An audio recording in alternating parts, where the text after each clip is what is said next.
Louisville, a local nonprofit that cooks meals for the homeless community, needs your help tonight. July's heat wave has shut down Feed Louisville's air conditioning unit. They are still serving people in need, but are temporarily shutting down their kitchen because of the heat. WHAS 11's Alexandra Goldberg has the nonprofit's request for your help.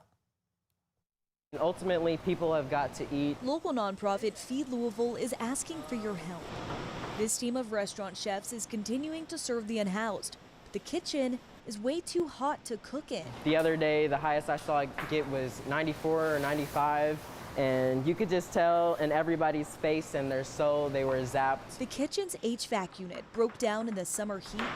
While Chef Isaiah Scott is preparing vegetables, his only refuge from the high temperatures, a portable fan.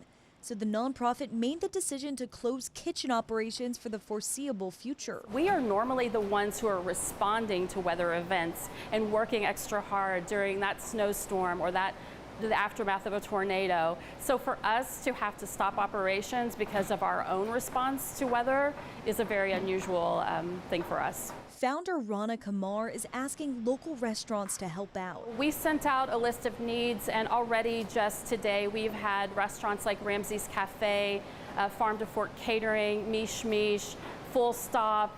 We have Banditos, Taqueria, who are signed up to produce extra meals so that we can make sure that no one goes hungry who is accustomed to these meals from us on a daily basis.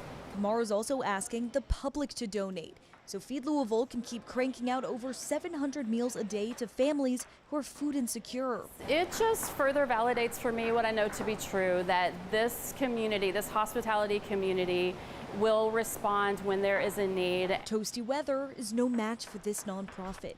In Louisville, Alexandra Goldberg, WHAS 11 on your side.